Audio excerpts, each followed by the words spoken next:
Hi guys! And for today's video, tuturuan ko kayo paano makatipid dito sa BGC as a lokal myself. And itong secret na to, na-discover ko lang actually last week. And meron silang tinatawag dito na butas, in English hole.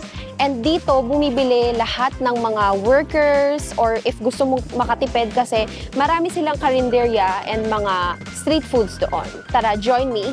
So malapit lang talaga siya sa SM Oras. You can see SM Oras here. And kung gusto nyo pumunta sa Butas, 5, 4, 3, 2, 1 na guys.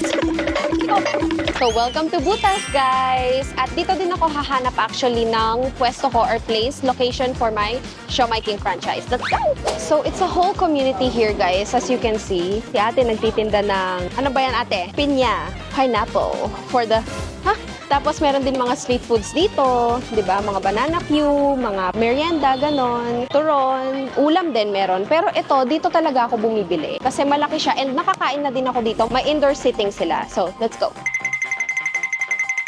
Ang dami nilang ulam. And I think open sila almost 24 hours kasi hanggang gabi, nakikita ko madami pa din tao dito. And yung mga bumibili talaga dito mostly is mga workers from SM and workers from all over BGC.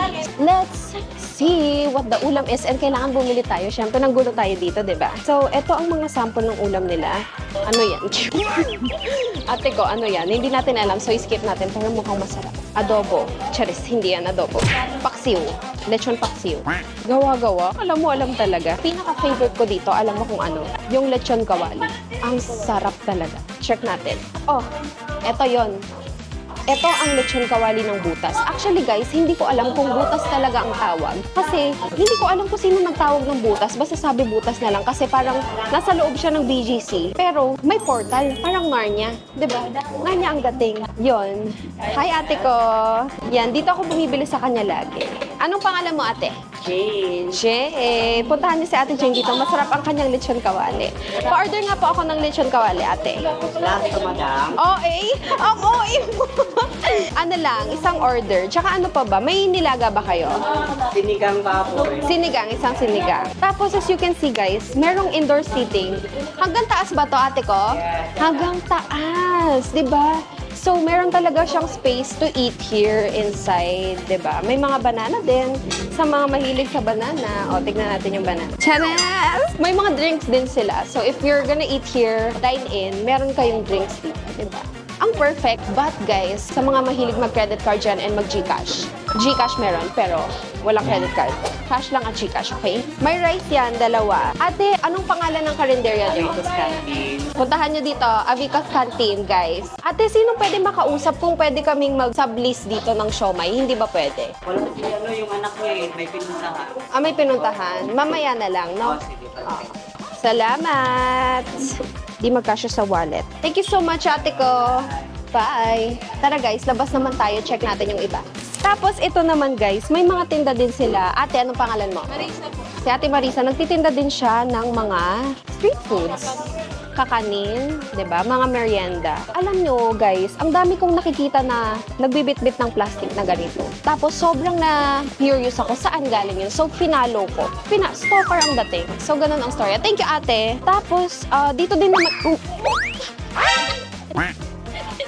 muntik pa maging mag-ingat-ingat tayo dahil muntik na ako madulas. So, yun ang isa kong masasabi. O, kailangan din ang safety dito, guys, kasi kailangan ng presence of mind. Kasi, pababa talaga siya, guys. Parang pababa ng Mount Everest. Ganun ang dating. So, dito naman, guys, ako nagbabay ng soft drinks ko. Dito ako bumibili kasi alam nyo bakit? Alam nyo bakit? Kasi meron silang mga plastic na pet bottles. Eh, yun doon kasi kay Ate Marisa and Ate Jade, bote. So, kailangan kong ibalik yung bote. Hi, doggy!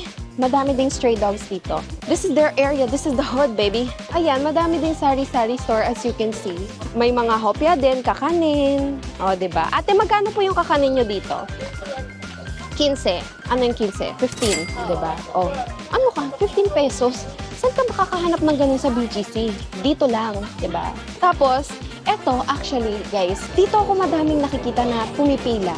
Pinagkakaguluhan to during lunchtime, mga 12 p.m., mga 11 a.m. Inaamoy ka na ng aso. Ate, anong tinda mo po? Ay, pares! Kaya pala! Ayan guys, so pares, lechon pares, beef, pata, puso, balat. Baka madulas na naman ako. Dahan-dahan guys. So hindi na ako papasok talaga kasi hindi ko naman community to. Feeling ko naman masyado akong epal kung papasukin ko yung community dito.